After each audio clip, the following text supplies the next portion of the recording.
दोस्तों नमस्कार। लोकसभा चुनाव से पहले इस बात पर चर्चा हो रही थी कि नीतीश कुमार की राजनीति अब बहुत जल्द खत्म हो जाएगी, लेकिन 4 जून को लोकसभा चुनाव परिणाम आने के साथ ही ये साफ हो गया है कि उनकी राजनीतिक ताकत फिलहाल पहले से ज़्यादा बढ़ गई है।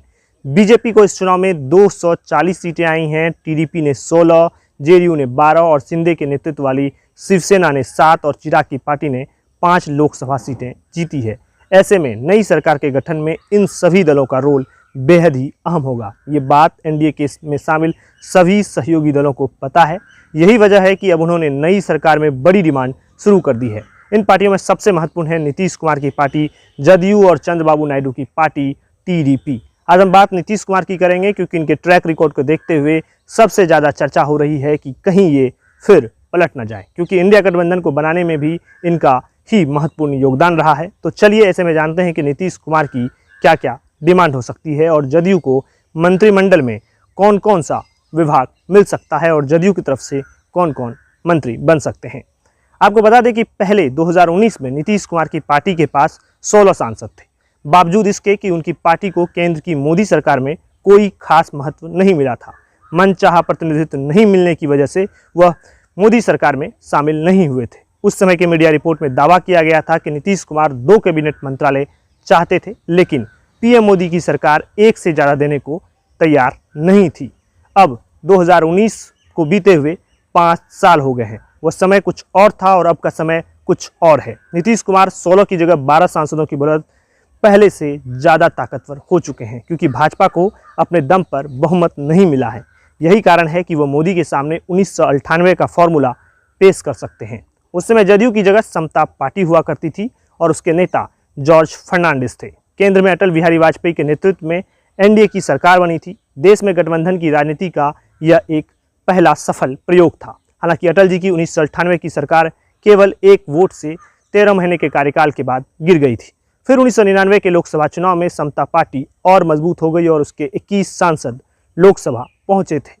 1998 वाली सरकार में समता पार्टी को काफ़ी महत्व मिला था। समता पार्टी के पास केवल 12 सांसद थे और उनको वाजपेयी सरकार में 2 बड़े मंत्रालय मिले थे। जॉर्ज फर्नांडिस को रक्षा मंत्री बनाया गया था, साथ ही वह एनडीए के संयोजक भी थे। नीतीश कुमार को रेल मंत्री बनाया गया था। रेल मंत्रालय नीतीश कुमार का पसंदीदा मंत्रालय है। उन्हें एक तरह से केंद्र की राजनीति में एक बार फिर वापसी का मौका मिला है। ऐसे में इस बार भी उनकी तरफ से इन दोनों मंत्रालय की मांग पर जो है वो जोर दिया जा रहा है। मीडिया में चल रही खबरों के मुताबिक 2 केंद्रीय मंत्री और 1 राज्य मंत्री का पद नीतीश कुमार हर हाल में चाहते हैं। अगर उन्हें रेलवे नहीं दिया जाता है तो कृषि और ग्रामीण विकास मंत्रालय की भी डिमांड रख सकते हैं। 2025 में बिहार विधानसभा के चुनाव होने वाले हैं। ऐसे में नीतीश कुमार अपने ऊपर लगे एंटी इनकम्बेंसी को हटाने के लिए बिहार को स्पेशल स्टेटस की मांग रख सकते हैं। इसके अलावा बिहार में सेंट्रल यूनिवर्सिटीज़ का मसला हो या देश में जातीय जनगणना जैसी मांग को वो जोर शोर से उठा सकते हैं। नीतीश कुमार एक हार्ड बार्गेनर माने जाते हैं। ये कई बार साबित हो चुका है। लोकसभा चुनाव में उन्हें कम सीटें दी जा रही थी, लेकिन नीतीश कुमार बीजेपी के लगभग बराबर सीटें हासिल करने में कामयाब हो गए थे। इसके साथ ही अब ये तय माना जा रहा है कि 2025 में होने वाले बिहार विधानसभा चुनाव में एक बार फिर उनकी ही ज़्यादा चलेगी और उन्हें चेहरा बनाकर चुनाव लड़ना बीजेपी की मजबूरी होगी। अब आपको ये बता देते हैं कि नीतीश कुमार अपनी पार्टी से किसे मंत्री बना सकते हैं। इसमें 4 नाम सामने आ रहे हैं। संजय झा, ललन सिंह, रामनाथ ठाकुर और सुनील कुशवाहा का नाम सबसे ऊपर चल रहा है। इन 4 में से 2 सीनियर नेता हैं, जबकि रामनाथ ठाकुर अति पिछड़े समाज से हैं और सुनील कुशवाहा कोयरी समाज से आते हैं।